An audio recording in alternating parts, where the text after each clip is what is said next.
Welcome back to the Scoop sub-channel on the VET S.O.S network.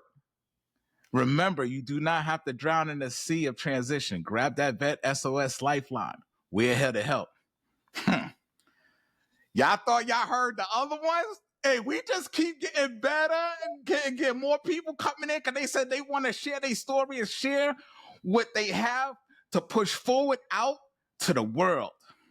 And I'm glad that we at the VET S.O.S podcast network is to be part of that puzzle. But today's guest, buckle up, everybody. She's just not a leader. She's a force. She's one of the first women to fly the Army's Apache helicopter. Somebody said Apache. Yes, that Apache. Yes, we're talking about that Apache. She led with courage in the world's toughest environments. But her mission didn't stop there when she left the cockpit. She carried the same grit into corporate boardrooms, best-selling bookshelves, and leadership arenas around the globe. She is the author. This is what we're going to be talking about today. We're going to be talking about this book right here, The Grit Factor, where it takes to lead with resilience, purpose, and courage when the stakes are high. She's also the founder of the Grit Institute, a powerful, check out the website. We're going to talk about that too. It's redefining the way how leadership looks in today's environment. She's here to share her lessons that will impact your mindset, your transition, and moving forward in life. So whether you're about to go to another duty location, or if you're in knee deep in your next chapter, your next transition, or just searching on how to spark to keep moving forward, today's conversation will give you more than motivation. It will give you that grit mindset. It's my absolute honor to welcome to the Scoop the legendary, the resilient, the real Shannon Polson. Welcome, Shannon, to the Scoop. Thank you for coming, sitting on the stoop, and let's get into how you doing today. I'm doing great. I love your energy. It's such an honor to be with you and with your audience. Thanks for having me in the Grit Factor. Shannon, look, we started this conversation a little while ago, so I had to share my story and journey. So you know a little bit about me. I know the listeners want to know a little bit about you. Yeah. How did you start in this journey to where you are now? What's the scoop on Shannon? What's the scoop? Well, all of our stories start a long time ago, right? And how we grew up has a lot to do with our lives. I grew up in Alaska. So it was a place where we have bumper stickers that say where men are men and where women win the Iditarod, which is that really long dog sled race. It's a place where you kind of got to pull your weight, right? No matter who you are. And I think Alaska really formed me a lot into who I became and to what it is that I'm doing today. It's the way that I address life as head on and needing to be the person that steps up and takes responsibility and really wanting to make a difference in the world. That has a lot to do with both of my parents as well. That's phenomenal. So, my first duty location was Elmendorf, Alaska. That was my first duty location. That's great. My first duty location was Elmendorf, Alaska. So I was a young kid coming from Brooklyn, New York. My first base, Elmendorf, Alaska. So just remember you said, and I got introduced to the hunting and fishing game real quick out there. I bet. That's when my dad got there. He was drafted out of law school and sent to Fort Richardson. So we've got the same background in a little bit. So, share, how did you become an Apache pilot? Like that is something that you don't hear. And I know the demographics is still male dominant in that field. Yeah. How did you say, you know what? How did that even happen? Like, what's the scoop on that? Like, how did you get, like, you got orders? So did you go in there as a chief warrant, as a warrant officer, a W? Because that's how in the Army, right? You have warrant officers and officers. So what's the scoop on that? Yeah, I was commissioned. So I was commissioned through ROTC at Duke University, and I had been drilling with the National Guard as part of my college scholarship, basically. So the last 2 years, I also was in the National Guard. It was an aviation unit. I was pretty excited about it. Alaska also has a lot of aviation. And I remember when I went in to get my assignment for the years that were ahead towards the end of my senior year, I'm still a cadet, I'm still just a college student. And I go report to the state aviation officer, and he sits behind this huge desk and these shiny plate glass windows up behind him. And I remember him stopping in the middle of our conversation and leaning back in his chair and saying, "You realize, cadet, that you will never fly an attack aircraft." And I recognized his comment for really being just mean, because at the time, like at that moment, attack aircraft weren't even open for women to fly. But then later in that same year, Congress lifted the combat exclusion clause. It changed everything for all of us. And so suddenly all of the aircraft in the inventory were open to women and men to fly. So when I went to flight school down at Fort Rucker, Alabama, initial entry rotary wing course, I graduated as an honor graduate, and I requested and I was given the transition to the Apache attack helicopter. And that's the beginning of the grit, right? Like That's I could just imagine when you're going through the class, when you're going through the program, when you're going through that training, you had to go above and beyond, right? So that's when you started to build those Lego pieces of the grit mindset that you have going now years later. So yeah. when you was doing the weaving, I call it, so, and I want to say thank you to your counterparts, because I was deployed in some hostile locations, and when we heard those rotary blades coming, it was like it was, I'll just say, it was feeling very relief. The help is here, like, right? You know what I'm saying? Like, we got the big brother up in the air, helping us out on the ground. So I just want to say thank you for that. So how did that like start building up the grit? Because I know that environment, especially being deployed as a Apache helicopter pilot, how was that grit was being formed? I mean, it's true for anyone, whether it's a male pilot or a female pilot, right? You all have to go through all the same hoops and meet all the same requirements, and they are all the same requirements for anybody who has heard otherwise in the last couple of years. But and those are tough. They're intentionally difficult because aviation is a high risk endeavor, and actually, what all of us do is high risk, right? Especially in the context of your deployments and other things, and all of the audience's deployments, right? The stakes are pretty high. So yeah, you've got to do that. Sometimes even against with some people who didn't think I should be there, because when this first opened up, I showed up at Fort Bragg, North Carolina, the 229th Attack Aviation Regiment. I was the only woman pilot out of 120 male pilots, and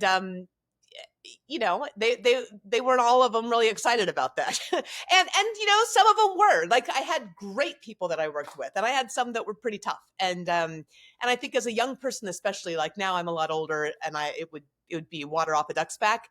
But when you're 21 years old, 22 years old, and it's a different kind of thing. And you have to really learn to stay focused on the mission, to tune out that noise. I talk about that all the time. You've got to tune out the noise and stay super focused on that purpose, on that mission, and do your best work, and not just meet the standards, but exceed the standards and exceed them every day.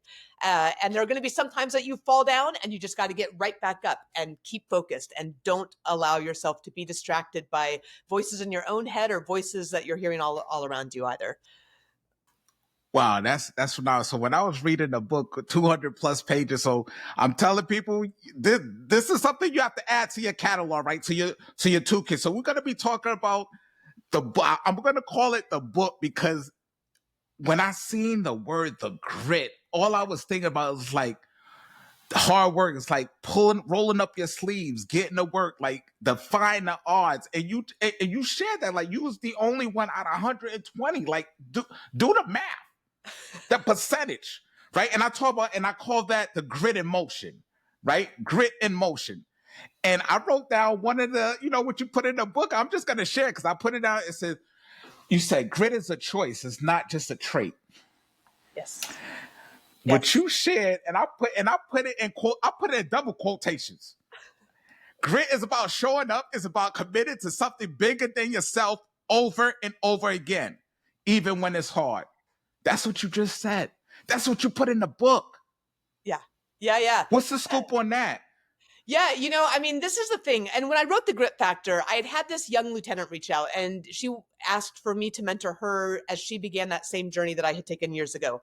So I was like, how do I share not just my own experience, but as you know from reading The Grit Factor, like there are dozens of other leaders that are part of this book, right? Dozens of other people who shared their lessons and their stories. And what I wanted to do was to be able to take the best of those stories and take those learnings and do that secondary research into positive psychology and all the things and come up with a framework that you can use and that all of your listeners can use when things are tough, because that's what I wish that I had had.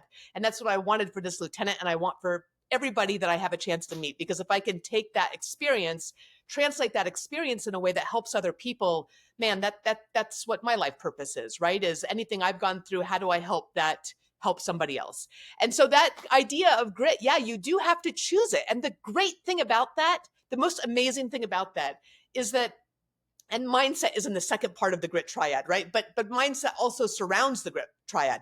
And the thing about mindset is nobody but you is responsible for that. Nobody gives it to you. You don't get it from anybody else. You make the decision every single day. And when things are hard, you've got to make it every moment of every single day. And there's real freedom in that, right? I mean, there's responsibility and there's opportunity, but there's incredible freedom to say, hey, this is up to me.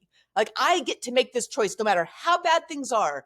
I get to choose my mindset, and that mindset sets me up for success within the framework of the Grit Triad that we talk about in the Grit Factor.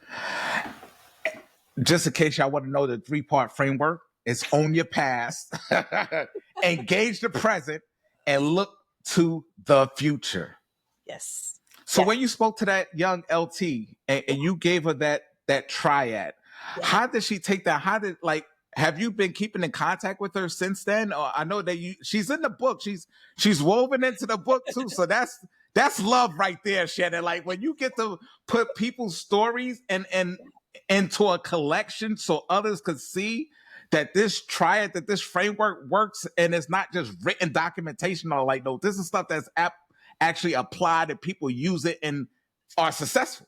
Yes, exactly. And that's what I wanted people to see. So when I started talking to that lieutenant, I didn't have the Grit Triad because I was just starting this work of what would become the Grit Factor. So that's where I was like, look, I can share my experience, but I had some successes and many more failures that have to do more with me than they do with, the particular experience it is, because all of us are such individuals.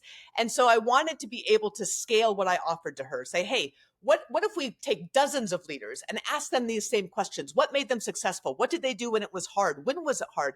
And also help people understand that, like, I talk to people all the time because I'm a keynote speaker. I do this executive training at companies. I do individual training online at the Grit Institute. And people will say, well, you've got this all figured out, but like, I'm not like that. I'm like, no. Like anything that I am offering to you is probably because I didn't have it figured out. And I had to figure that out in retrospect, number one.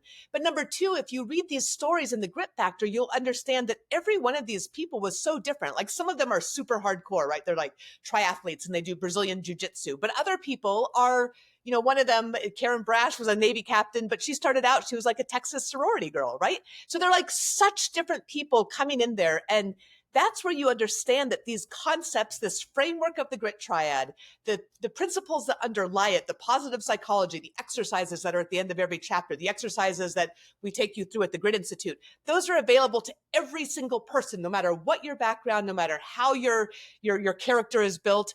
All of us have the opportunity to take this on and to build that into our own lives. And that is what is so exciting. That's such a gift to have a chance to do the work where I've messed up or fallen down and the few places where I've done okay, and be able to say, let me offer this along with this suite of other leaders, offering you their absolute best lessons so that you can take that and then stand on those shoulders and go even higher.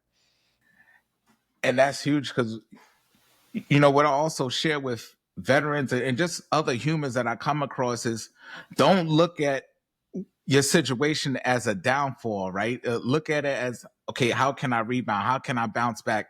How can I be resilient? I share with you, right now I'm on my health journey. Like I'm even shocking myself. I'm like, wow, it's like The numbers shot up, right? I'm not even gonna lie, it shot up to a number. I was so embarrassed.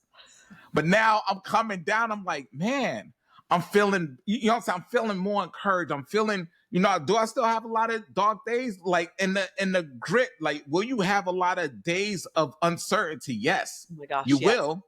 Yes, you Yes. will. Yep. But what you talked about was breaking barriers in silence and strength. I Yep. tell people, when I told people, like, look, this is how much I have to lose for me to get somewhat healthy again. Sure. Some people, they're like, yeah, okay, yeah, whatever. But breaking barriers in silence and strength.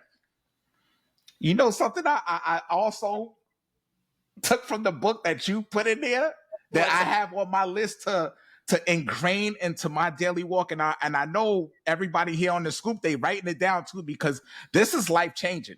Yeah. You said there were no role models, but I knew I had to be one. Not just for women, but for anyone they told they do not belong.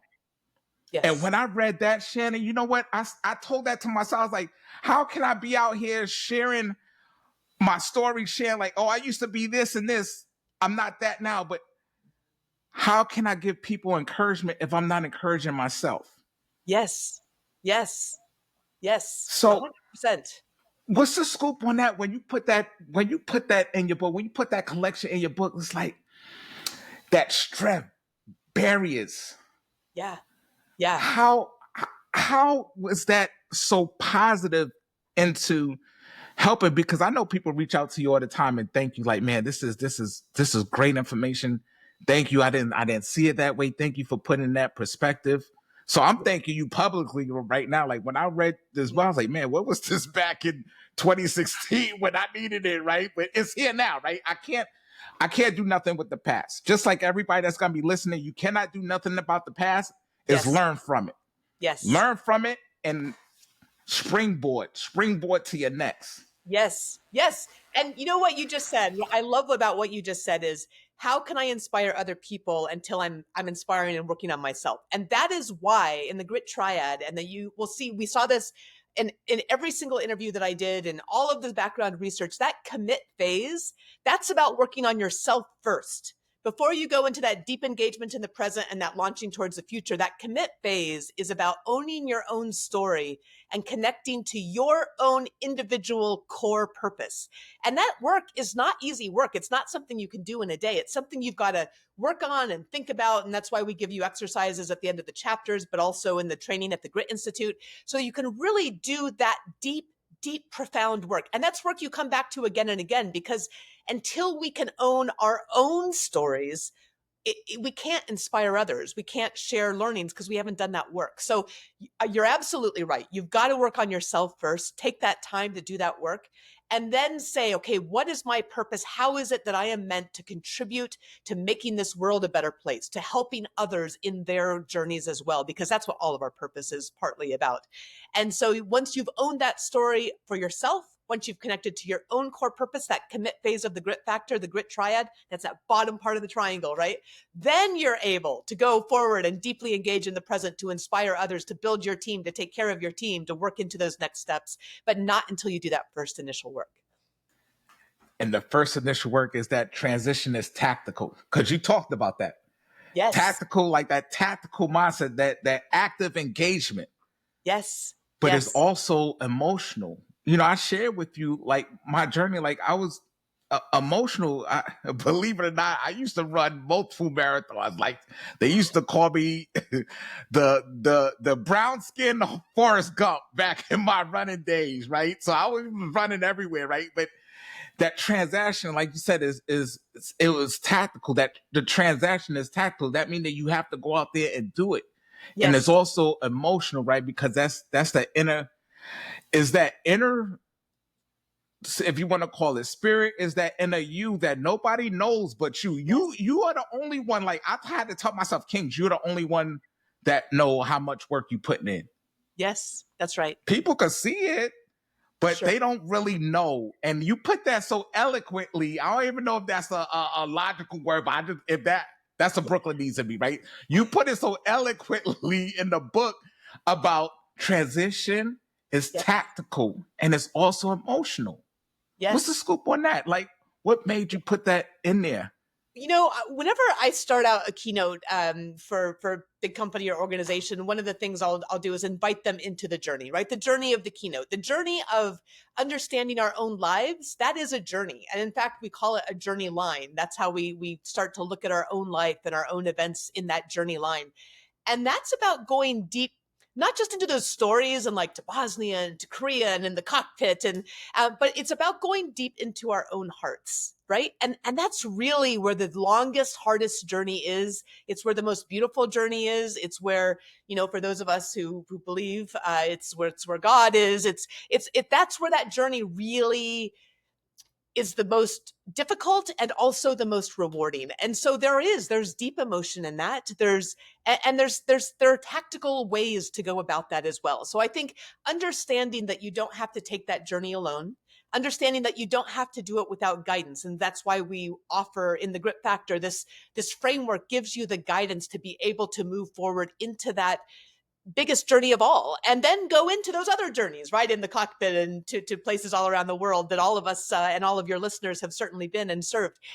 But that journey into our own heart is one that every single person, no matter whether they've served in the military or not, no matter they're 14 years old or they're 94 years old, all of us, that's the real journey, right? That's the hard journey. And there are tactical tools to take that journey, but at the end of the day, it is about the heart and it's about the spirit, and there's a lot of emotion in that. And so you want to also kind of have your team to work through some of that stuff sometimes too.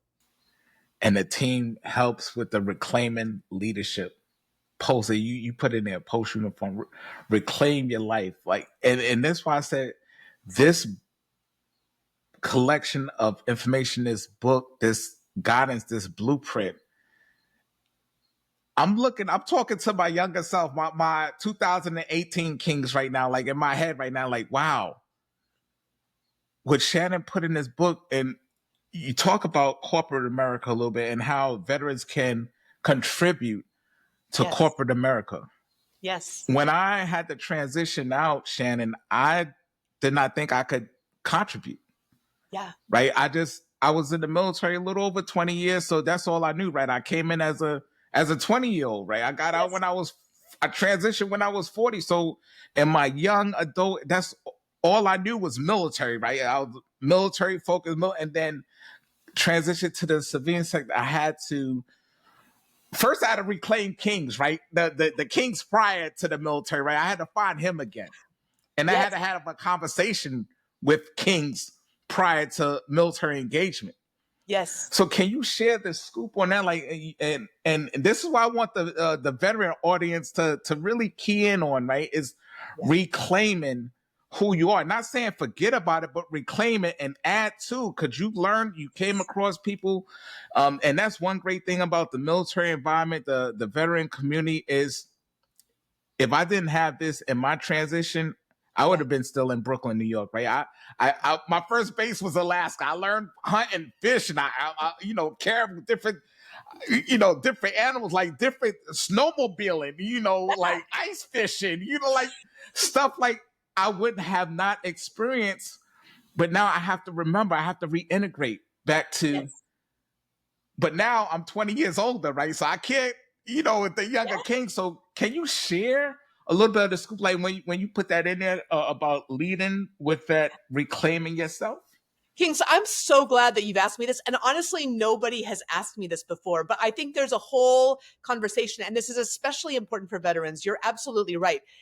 The first thing is, one of the things I learned in the process of doing the research for this book was that I could go back and almost re-mentor myself back and kind of go back and know myself even in the military differently because of the work that I did on this book, right? I didn't have that sisterhood. There were a couple of other, women officers around that were friends, but there were very few and not aviation. And so going back and saying, hey, there is this sisterhood, there is this group of other leaders that I was a part of, and I wasn't all alone. And it does start to reframe your understanding even of my experience, even though I didn't have it then, right?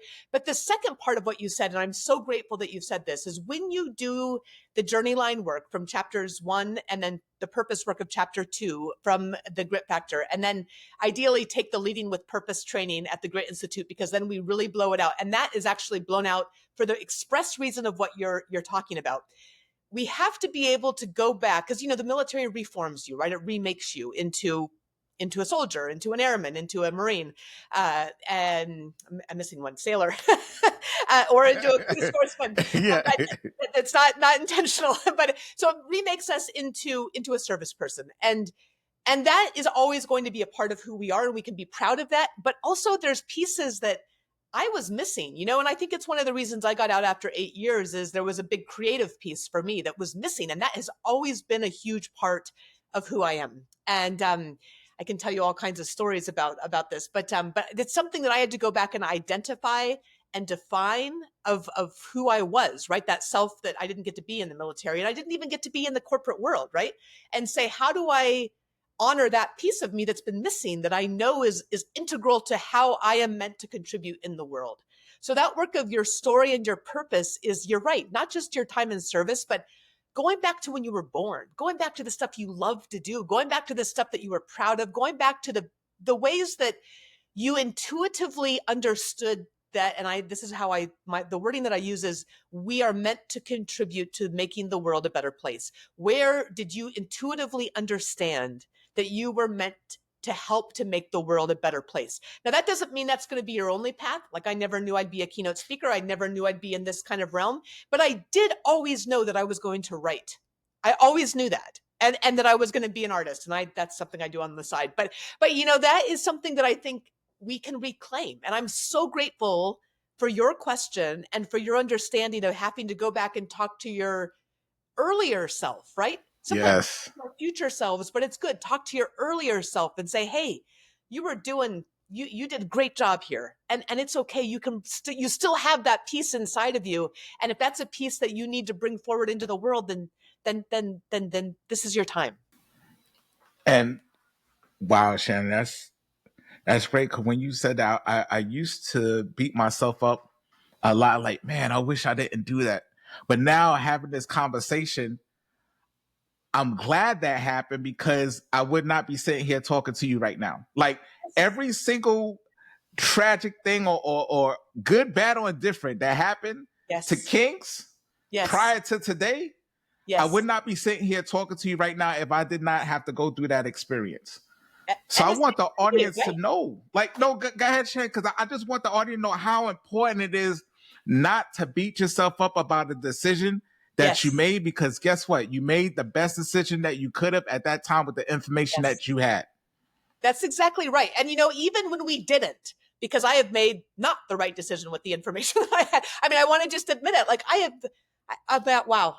things I regret. I have things where I failed. I have things where somebody else has done something to me that but those, everybody has those parts of their lives. And I think part of what we learn, the more you study leadership, the more you study leaders in particular, actually, who are people, right? And every one of us is a leader that is influencing somebody else's life, by the way. That's not just the CEO of a company or the battalion commander. Every one of us is a leader. So when you look at leaders and the lives of leaders, they are just the lives of people, and people fail. All of us fail. All of us fall down. And what I end my keynotes with oftentimes is talking about the courage of ownership. And that it takes courage, right? To own our own stories. And what we have to do once we own our own stories is we have both the opportunity and the responsibility to take that raw material of our lives and shape it in the direction that we want to go. We can leave some things behind. That doesn't mean you get to pretend it didn't happen, but you just say, you know what? This is what I learned. I'm going to put this over here, and I'm moving forward with this. And understand that every leader that you have ever seen in your life has failed. Every single one of them. And the question is not whether or not you fail. It's not failure that matters. It's what you do with it that counts. And that's where you have the opportunity. So take those things that you wish you hadn't decided upon, or you made a bad decision on, or maybe you made the best decision you could, and say, hey, that was then. I have a new set of information now. I'm in a new place, and I have the opportunity and responsibility to take control of my life and move forward in a way that I can contribute to the world, because the world needs every single one of us to give our absolute best to it. Yes. And you gave your best that I say I like. I wrote down 5-year quotes, right? And so I'm speaking to young kings. I'm speaking to midway kings. Now I'm speaking to kings of today. And I wrote down 5-year quotes that you put in your book. And I'm going to share with the audience, and I'm going to share with you to jog your memory, because sometimes when you write something down, you don't realize how impactful it is to somebody else until they share it with you. Right. So I'm going to share. So I'm going to look over here because I wrote it down because I want to make sure that I give its due justice. So this is what Shannon said. This is what resonated with all 3 versions of kings, right? The young one, the one at the halfway point, and the kings now, right? So she said, grit is not a gift. It's a decision you make every single day. That was my number 1 thing I put down there, and I put asterisks next to it. Love it. Grit is not a gift. It's not, because you have to do action. You have to perform. You have to move on it. You have to act on it. Yes. And the other thing that you put in there, and like I said, and I shared my story with you on my journey and on my talent and my career, right? So this is all the stuff that's talking to all 3. Your other one that you said was own your story. Mm-hmm. That's how you take your power back. Yes. That's right. Shannon, I told you, and I was scared to share with people. I don't care. I share it now because somebody out there is going to listen like, man, if he did it, I know I can. I told you I was over 400. And I'm not talking about dollars. I'm talking about pounds. Okay. Yes. I'm down 100, 100, 200, but I still got some way to go. I'm halfway there.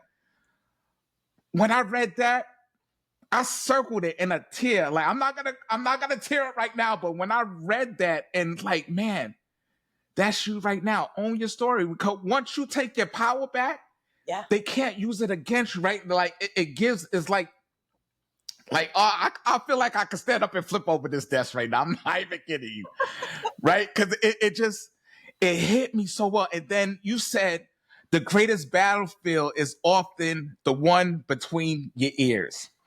Mm. I Yep. shared with you my journey at that time. Yes. Between these 2 things right here, oh man, it's war every day. Yeah. It's a war zone every day. Yeah. Yeah. I have to choose to fight it or not, but it's a war zone every day. Yes. And you said that the greatest battlefield is one often between your ears. You also said leaving the uniform doesn't mean leaving your mission. It means expanding it. Yes. That's right. When I wow, I'm collecting myself, Shannon, because I'm telling you, like, this is so powerful. Like, at time when you ask for clarity and like, am I doing the right thing? And then stuff comes and you're on your path to say, yes, you're on the right path. You're doing the right thing. All I had was the military. I just thought I thought I was gonna go 30 plus years and just at that time they say, hey, my guy, I'm sorry, you could no longer serve. We're gonna have to transition you over to veterans. Say, you need some assistance, but we'll make sure. My leadership made sure that I was handled with care. Like I was transitioned over. I wasn't forgotten about. And I thought leaving the uniform, and that's when I went into my super dark hole. Like, and that's where I started to grow, and I kept growing and growing and growing and growing because I thought I lost my purpose. Yeah. I thought I lost my passion. Yes. I had to go through that to get to where I'm at today because when you get your aha moment, because that's what you put, because you said when everything shifts, grit is what anchors you. That's what you said in the book. And all 3 kings were saying like, wow, my guy, do you see you asked for something? Here it is. You asked for clarity? Here it is. So I'm telling all the listeners, if you think that you have stuff between your ears, you need to get the Grit Institute. You need to get this book, okay? Because it's gonna start to highlight and because we're gonna touch on it, right? Because one other thing you said, you have to address the core. You have to get to the center. Yes. Don't just do the symptoms, right? A cough is a symptom. That's a symptom. But what's deeper? Why are you coughing? Yeah. Why Yes. do you have that headache? Why you don't want to get up from bed? Why you don't want to take a shower? Why? Get to the core? Not because you're tired. Right. You might be tired from fighting what's between your ears, but Mm. what's the core? Have you addressed it yet? Because for a long time, Shannon, I didn't address my core. I putting on the face. That Yes. I call it the mask. They say, Yes. "Hey, how you doing?" I know you experienced that because as a Apache pilot, you had to have that face on. And you do afterwards too, lots of times, right? I mean, life requires that, but it's not, I don't think, inherently bad. I mean, you don't just go out into the world and run your business and share every single thing that's happened to you today, right? I mean, we talk about vulnerability. That's not what vulnerability is, but vulnerability is the willingness to admit when something's hard and that you're struggling with it, but you're going to work through it. It's and there's times when you've got to put on that face. I've got two kids. I've got to make sure that they are getting the best of me, and that we're focused, and they're also getting the real me too, right? But the same is true with work, and the same is true with other things, as I'm here to help my clients, or I'm here to talk to you. And so we do have a mask that we wear sometimes. I think that's a natural and a normal thing, and it's not inherently bad unless it, you confuse that with being all of you, right? And so you've got to make sure you've got that time to spend in that commit phase. And I'm glad that in this conversation we're really focused on this commit phase, because that's the deep internal work, right? And until you do that work, you're not ready to go into the deep engagement or the launch phases. So I'm grateful that you've brought that up. That core takes some time to address. Yes.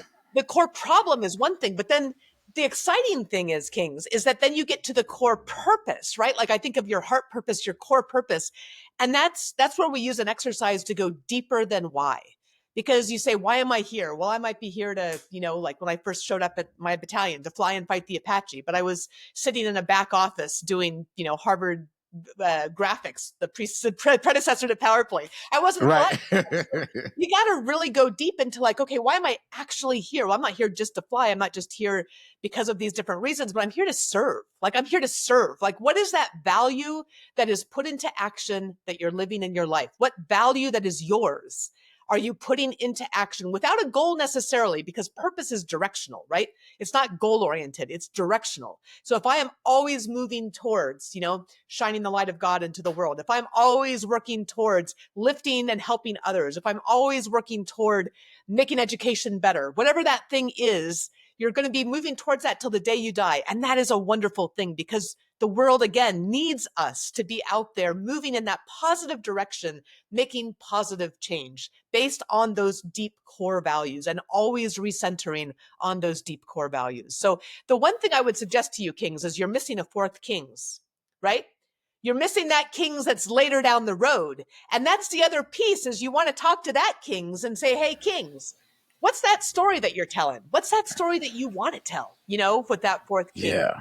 And that helps you understand what that trajectory of your purpose can be. Hey, what's that Wow. fourth King's going to say? What do I want that fourth King's to say? Wow. Shannon, we already locked in, right? So every month at the end of the month, so the end of the month is coming up, Yeah. I make a video to myself and I talk to my future self, to where I'm at right now. I love it. I was like, hey, this is what we're doing. This is what when you look back at this video, this is what you was thinking at the time. Yeah. And this will be my fourth video to my future self from my past self. But when I look at it, it'd be the present self, right? Like, man, like, and you talk about that commitment. How are we committed? Like, and I keep talking about the scoop is because the inside, how can I say, the inner you, like I want to know the scoop, right? I want to know the inside. I want to know the details, right? So I can make sure that the information that I might be short on, Yeah. that you, like you said, if you experience something, you're going to share it with others, right? They might not be able to use it at that time, but Yes. they have the information. If and when it comes time for it to be used, it's Yes. readily available. That's right. That's right.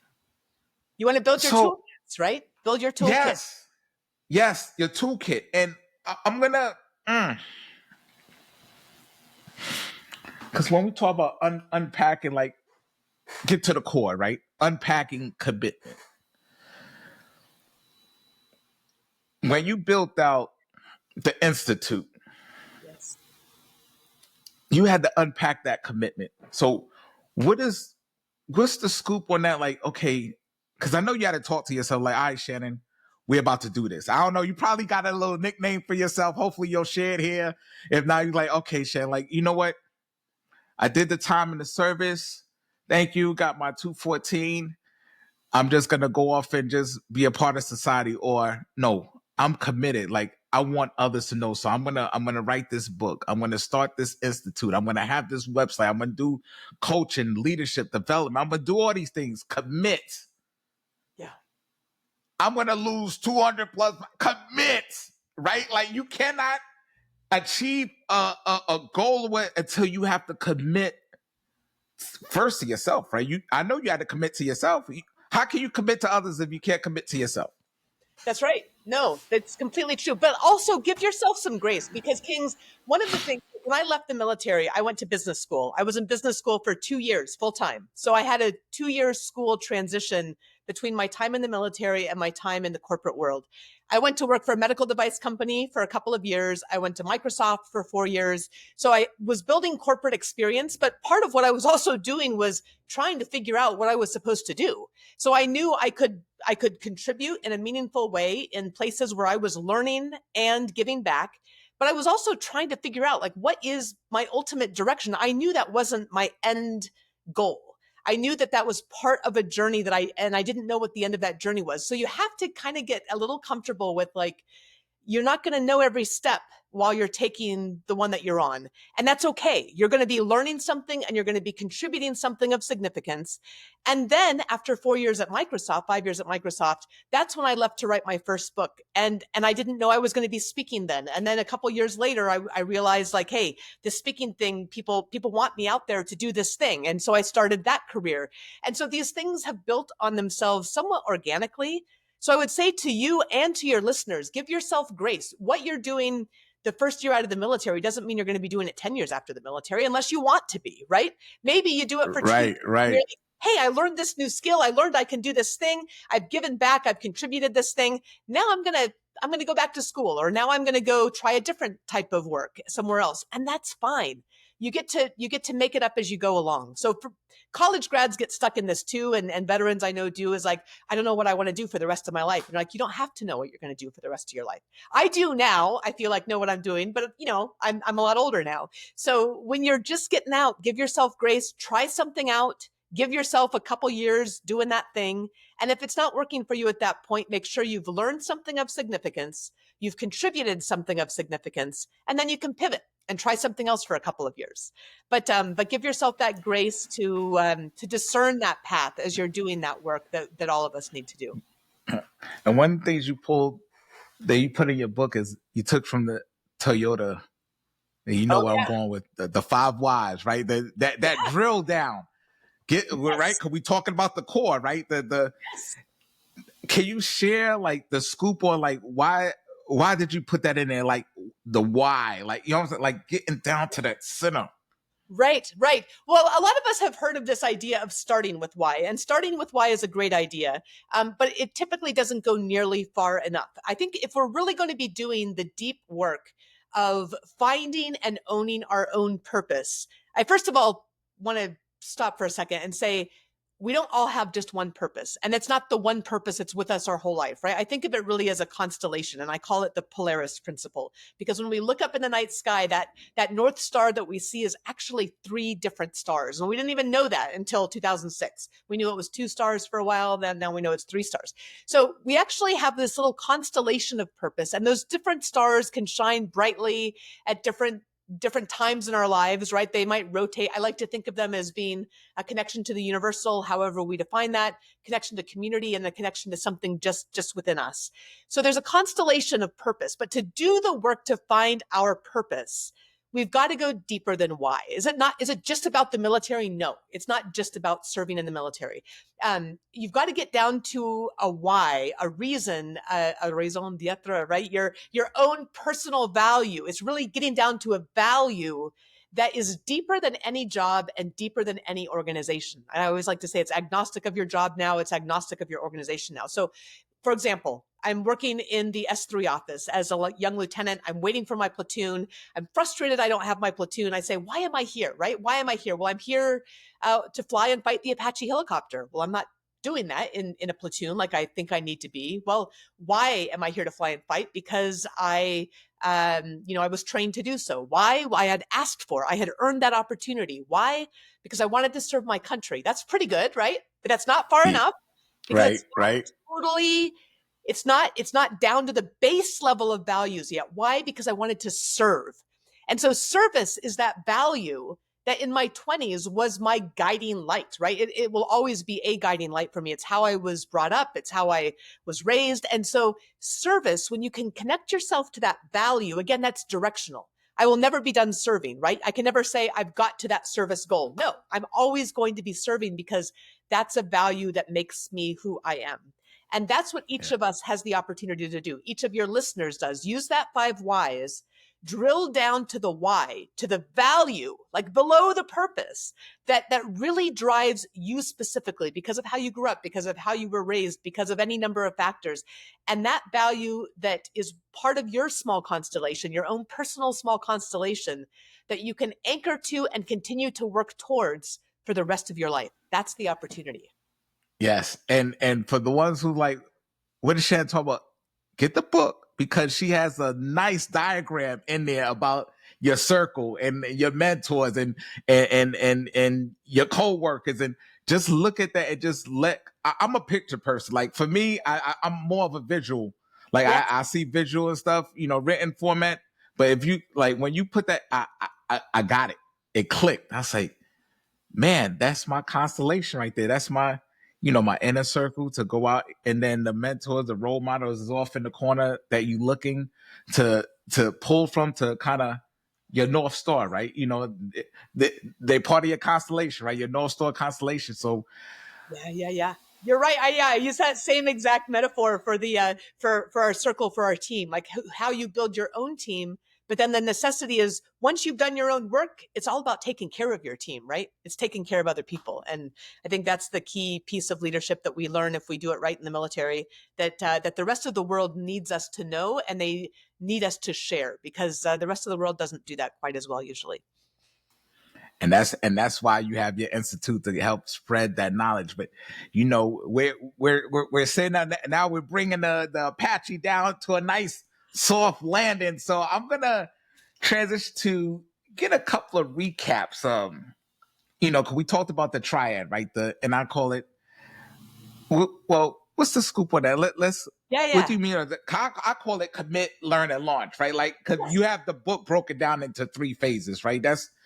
That's my triad. I know you have a little bit different. That's the way how I see it in my head. No, you're spot on. So I now Okay. actually call it the Grit Triad as well. That base part of the triangle is commit. That's what we've talked about most of today, which is owning your story and connecting to purpose. Once you've done that work, you're ready to go into the second leg, which is learn. And learn is about deep engagement in the present. That's building your team and taking care of your team. It's building the art and science of active listening, and it's building the grit mindset. And I do additional work on mindset for this at the Grit Institute because it's super, super important.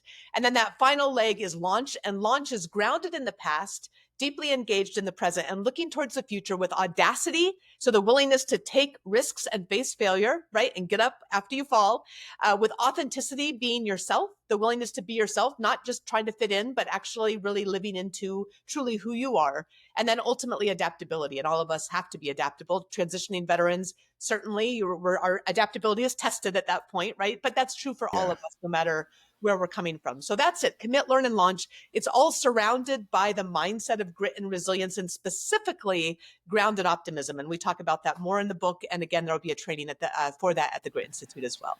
Yes. So what's your best one-liner for the grit? Like when you go and doing your training, or you have people come up to you after your engagement, like what's the best one-liner you give people about the grit? Like something they can walk away with, like to hear that theme. I call it the theme song, right? Like when they hear that, they like, man, yeah, that's the grit. What's one of your best one-liners? My best. Well, I'm going to give you a different one first. First of all, because yesterday, the day before we were recording this at least, was Amelia Earhart Day. And my favorite quote is from Amelia Earhart, which is that courage is the price that life exacts for granting peace. And I think, that battle that's between those headphones lots of the time, right? That battle inside of us, peace. I mean, that's ultimately, I think what we all are yearning for. And we have to be courageous to be able to do that work in the commit phase, to be able to go forward with engagement and ultimately to launch in order to find that inner peace. And I think that's a really, really important thing. I think in terms of takeaways, it really depends on what people are looking for. If I'm talking to a leader, I will say what my 1st Battalion commander told me when he promoted me to 1st Lieutenant. He said, the most important job that you have with any increased power is the increased responsibility to take care of your people, right? Leadership is a sacred trust. There's your takeaway. Leadership is a sacred trust. And I would say leadership is a sacred trust of yourself. Leadership of yourself is a sacred trust. You're taking that on, Kings, right now for yourself. And I so honor and admire that. And I'm so grateful you're sharing your story. So we have to understand that leadership of ourselves is a sacred trust, and that leadership of others, whether it's our family, whether it's our community, whether it's other veterans, whether it's people at work that work for us or with us, that's a sacred trust, working with other humans and other hearts and other souls in this world. And so I hope that's something that everyone will take away, because the world needs us to contribute our best selves, each and every one of your listeners. Your mission is not over. Your purpose is not done. It's just beginning. And so you use that experience in uniform as a springboard into the rest of your life and into the purpose where you can really continue to make a difference. Wow. Thanks for that, Shannon. And I know my listeners, the listeners, not even the listeners, whoever's going to come across this on the multiple channels and podcast this and, listening in, I know how to reach you. How can they reach out to you? How can they connect with you? Like, how can they get your book? How can they be a part of the Grit Institute? Like, what are some ways they could get part of this grit? Awesome. Thank you for asking. No, it's great. So I'm on LinkedIn at Shannon H. Polson, and also on Instagram at Shannon H. Polson. My website is thegritinstitute.com. And there are 2 6-week trainings. There's a special discount for listeners of your program and veterans. So you just put in the discount code VET S.O.S for 50% off of the 2 different 6-week trainings. I think that's probably the best way. But maybe the other thing is there's a free download of the Grit Manifesto that you need to print out, Kings, and all of your listeners need to print out. And that is at thegritinstitute.com/manifesto/. So print that out, put that up behind your computer, remind yourself that grit is a choice every day, and reach out to me anytime through thegritinstitute.com.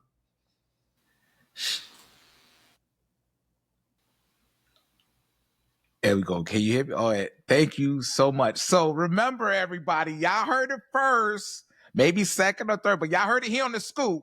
We sat on the stoop and with Shannon, and she gave us the inside scoop on the grit. So do not hesitate. Go and grab a copy. Go to the website.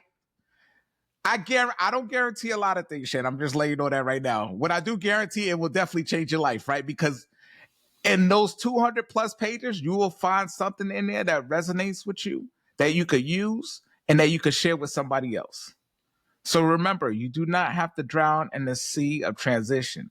Grab that VET S.O.S lifeline. We are here to help. Like, subscribe, share, all that good stuff. But if you want to hear more, come on back to the scoop and sit on the stoop with our next guest. Until next time, everybody, we see y'all later. Peace.